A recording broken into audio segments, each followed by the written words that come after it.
So if what have you are you looking after April and You got it. and Mona? Okay, please do. All right. I don't want any interruptions again. Thanks, April. You've We're done a not gonna fine bug job. you no Baby. more, honey. No, thank you. Okay, right. Close the door for me, please. Thanks. Okay, where were we? Sorry. Thank you. I really appreciate it.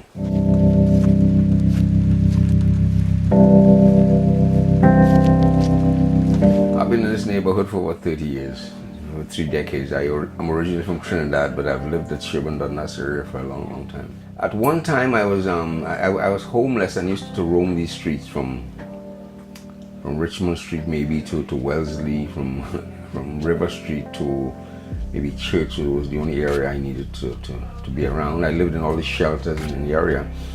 But that has changed to a significant extent since I started practicing harm reduction. I was able to stabilize things a lot, and so that has made me eminently qualified to speak about this topic, in my opinion. This area has always been a working class neighborhood. I mean, there's always been what is now known as Cabbage Town was originally working class. In those days, the little townhouses were sold for like $17,000. Now they've been renovated and cost $1 million or more.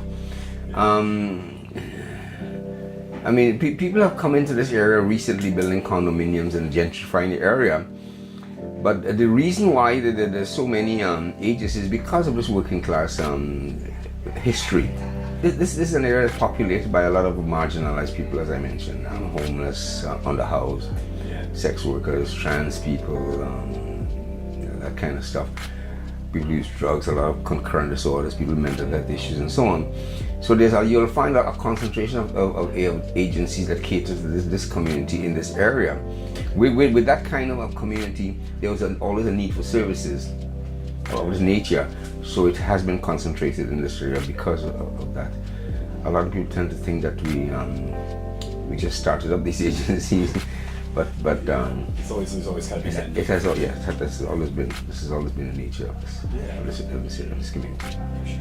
Street Health has always made its voice heard with regards to advocacy in favor of people who use drugs. We have always said what I am saying now, that coming to the assistance of people who use drugs, treating people who use drugs in a manner that's respectful and dignified. We have always taken that approach, and we will continue to do so.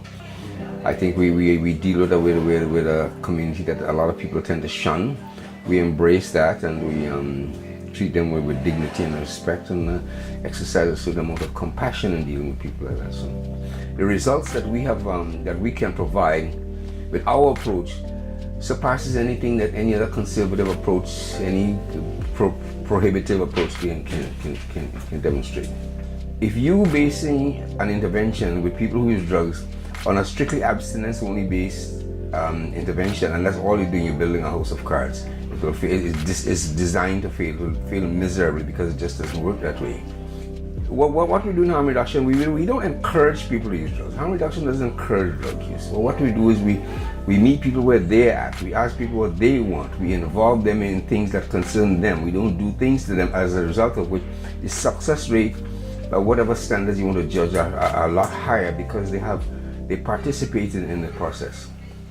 Contrary to what a lot of people say about overdose prevention sites, contrary to what a lot of people say about harm reduction as an intervention for drug use, we know we're doing the right thing. We'll continue in that vein until we get what we want. Yes. It's the right thing to do.